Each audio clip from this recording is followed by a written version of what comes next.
Please اس شو کے بعد نا ضرور قرآن مجید ترجمے والا کھولیے گا اور سورہ مریم سورہ نمبر 19 ہے آیت نمبر 88 سے لے کے 92 تک غور کیجئے گا کہ اللہ تعالیٰ اس میں کیا بیان کر رہے ہیں.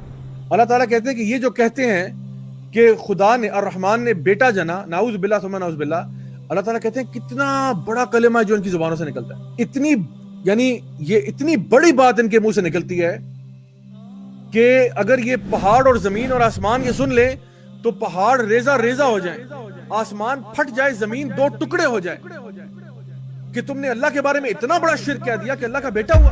نعوذ باللہ ثم نعوذ باللہ. سو وہ چیز جو کرسچن اکیڈمکس بھی نہیں مانتے، امیجن کریں کہ چوتھے محلے سے ایک مسلمان اٹھ کے کہہ رہا ہے کہ نہیں میں نے منانی ہے. جو کرسچن اکیڈمکس ہیں وہ بھی کہہ رہے ہیں کہ this is pagan. Now, we understand that December 25th is more than likely not the actual birth date of Jesus Christ. We understand that. In fact, we can be pretty sure he wasn't born that time of year. You know, up to 400 AD, no Christians were celebrating Christmas around the 25th of December. What does the Bible say about Christmas? Well, if you look through it, it says nothing. Absolutely nothing. It doesn't even mention the date of Jesus' birth.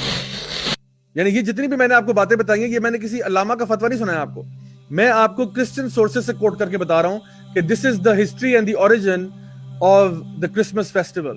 نبی کریم صلی اللہ علیہ وسلم کی حدیث ہے ابو داؤد میں حدیث نمبر 4031 جس میں آپ نے فرمایا کہ جو بھی کسی قوم کی مشابہت کرے گا وہ انہی میں سے ہوگا. تو صحابہ کہتے ہیں ہمیں تو بڑی خوشی ہوئی یہ بات سن کے کیونکہ ہم تو نبی سے محبت کرتے تھے اور یہ ان کے ایکشن میں نظر بھی آتا تھا کہ وہ محبت کرتے تھے. تو they would act like him, they would be like him, they would try کہ ہم نبی کی سنتوں کو فالو کریں. لیکن آج ہم مسلمان ہوتے ہوئے کس کی سنت کو فالو کرنا چاہتے ہیں؟ یعنی وہ چیز جو کہ کرسچن اکیڈمکس بھی کہہ رہے ہیں کہ بھئی ہمارا کوئی تعلق واسطہ نہیں ہے اس سے، یہ پیگن ہے، یہ شرک ہے، وہ بھی کہہ رہے ہیں شرک ہے اور مسلمان کہہ رہے ہیں نہیں میں نے کرنی. انا للہ و انا الیہ راجعون. سیریسلی شرم کا بہت شرم کا مقام ہے.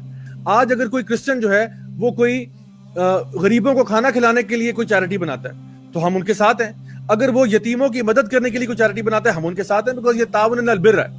لیکن اگر وہ کہتے ہیں کہ آؤ شرک میں ایک چیریٹی بناتے ہیں، آؤ سب مل کے شرک کرتے ہیں، تو اس میں ہم ان کا کبھی بھی ساتھ نہیں دے سکتے. شرم سے ڈوب مرنے کا مقام نہیں ہے مسلمانوں کے لیے کہ مسلمان کہ نہیں جی ہم تو لائٹیں لگا رہے ہیں، اس میں کیا ہے، ہم تو جی یہ بتیاں لگا رہے ہیں، ہم تو کرسمس ٹری لے کے آ رہے ہیں جو کہ ایک پیگن فیسٹیول ہے.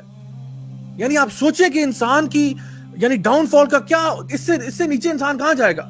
وہ جو لا الہ الا اللہ پڑھنے والے لوگ تھے کہ ہم کسی کی عبادت نہیں کرتے سوائے اللہ سبحانہ تعالیٰ کے، وہ اس قسم کی شرکیہ چیزوں میں پارٹیسپیٹ کر رہے ہیں، اپنی آخرت کو داؤں میں لگا رہے ہو. قرآن مجید میں اللہ تعالیٰ فرماتے ہیں ان الشرک لظلم عظیم، سب سے بڑا ظلم جو اس کائنات میں ہو رہا ہے وہ شرک ہو رہا ہے کہ اللہ تعالیٰ تمام گناہوں کو معاف کر سکتا ہے لیکن شرک کو معاف نہیں کرے گا.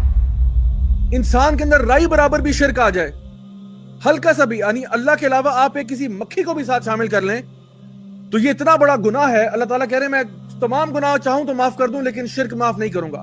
اور یاد رکھیں جو بندہ حالت شرک میں مرے گا اس پہ جنت حرام ہے. میری بات بہت غور سے سنیں، میری بات بہت غور سے سنیں. کبھی کبھار ہم اپنی اگنورنس میں نا، ہم اپنی جہالت میں ایسے کفریہ کلمات نکال دیتے ہیں، ایسی کفریہ حرکتیں کر دیتے ہیں، ایسے شرکیہ اعمال کر بیٹھتے ہیں کہ ہمیں آئیڈیا ہی نہیں ہوتا کہ شاید ہمارے تمام کام ضائع ہو چکے ہو. تو یہ وقت آ گیا، اگر آپ سے غلطی ہوئی ہے اللہ تعالیٰ سے معافی مانگ کے واپس لوٹیں اس طرف اور توبہ کریں کہ آئندہ ایسا کام ہم نہیں کریں گے.